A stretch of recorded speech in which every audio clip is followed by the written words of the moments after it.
Yo les guys, j'espère que vous allez bien. Bienvenue sur ma chaîne où je raconte des histoires de meurtres et mystères. Alors oui, je suis sincèrement désolée, je n'ai pas pu publier de vidéo en début de semaine parce que je n'ai tout simplement pas pu tourner en fin de semaine. Donc en début de semaine, je n'avais rien à publier, ni de podcast, ni de vidéo, rien du tout. La semaine dernière a été une semaine marathon pour moi, j'ai pas pu en fait, tout simplement. En plus, il y avait des trucs familiaux assez compliqués. C'est mes lapins, donc je n'ai pas pu tourner, tout simplement, j'avais pas le temps.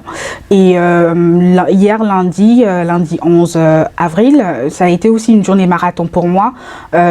J'étais censée faire mes sourcils, j'ai pas pu les faire, tout simplement. J'espère pouvoir les faire tout à l'heure parce que bon, enfin voilà.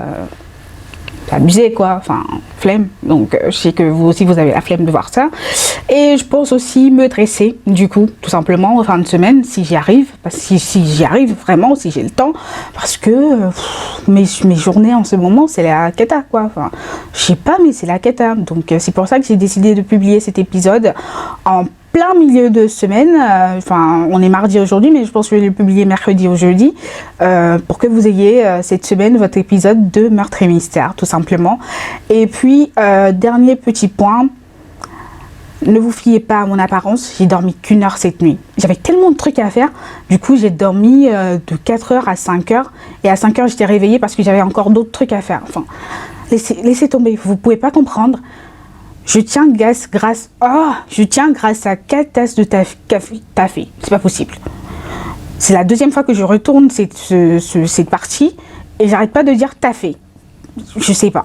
Donc je tiens grâce à 4 tasses de café et il n'est que 8 heures. Alors les guys, aujourd'hui je vais vous raconter l'histoire d'une tueuse en série qui a fait la une des journaux, mais là pas encore une fois, qui a fait la une des journaux du monde entier et qui est Aileen Wuornos. Alors Aileen Wuornos est née le 29 février 1956 à Rochester dans le Michigan. En janvier 1960, alors qu'Aileen n'avait que 4 ans, sa mère va les emmener, elle et son frère, chez ses parents, du coup donc chez les grands-parents d'Aileen et de son frère, et ne va plus jamais revenir les chercher. À 14 ans seulement, Aileen va tomber enceinte d'un des amis de ses grands-parents, donc qui a très clairement abusé d'elle, on va pas se mentir, il a abusé de la petite.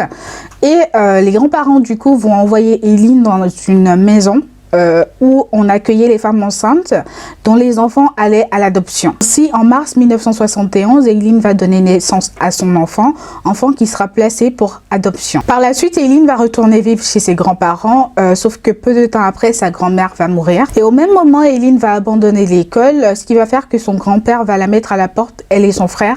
Aileen n'avait que 15 ans à l'époque. Alors cette situation va faire que Aileen, pour subvenir à ses besoins, va devenir une prostituée dans des bois dans lesquels elle vivait aussi. En mai 1974, Aileen, qui n'avait que 18 ans, va se faire arrêter dans le Colorado pour avoir conduit sous influence, ce qui veut dire tout simplement conduire en état d'ivresse ou conduire sous une drogue quelconque. Et ceci sera le début d'une longue carrière de criminel. En 1976, Aileen va quitter le Colorado pour la Floride et une fois sur place, elle va rencontrer le président d'un yacht club qui avait 69 ans à l'époque, avec qui Aileen va du coup se marier. Leur mariage va prendre fin après que Aileen ait agressé son mari avec sa propre canne, vous imaginez?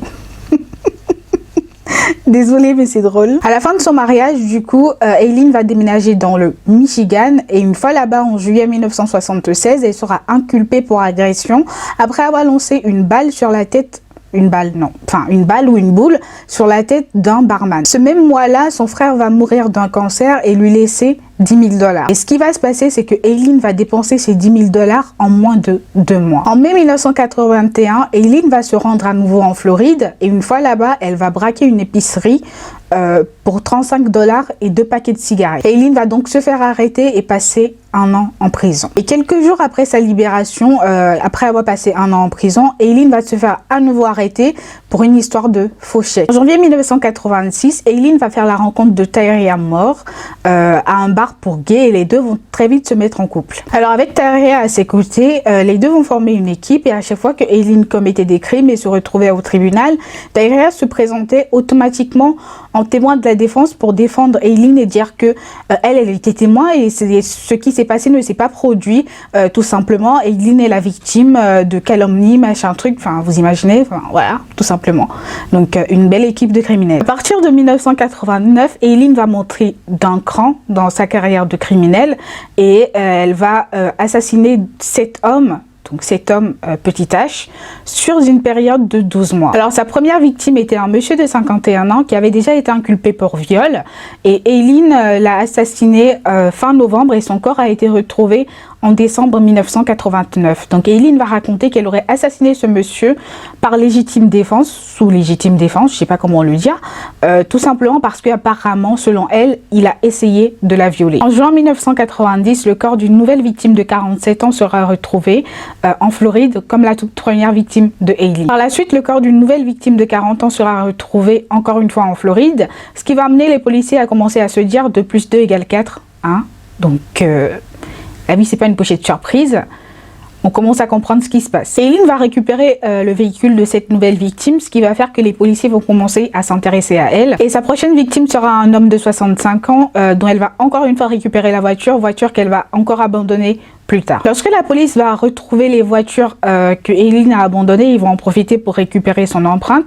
Et vu qu'elle était déjà fichée avec sa longue carrière de criminel, ils savaient exactement qu'il cherchait. Pendant ce temps, Aileen va assassiner une nouvelle victime, donc ce sera un homme de 50 ans dont les restes seront retrouvés en août 1990. Plus tard, Aileen va faire une nouvelle victime, et il s'agissait d'un ancien militaire dont les restes seront retrouvés en septembre 1990. Et enfin, la dernière victime de Aileen sera un homme de 62 ans. Aileen et Tyra, au bout d'un moment, vont finir par avoir un accident avec la voiture appartenant à l'une de ses précédentes victimes.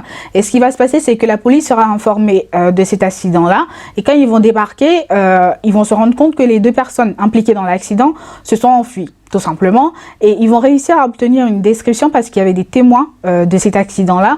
Ils vont obtenir une description des 2 personnes impliquées dans cet accident-là.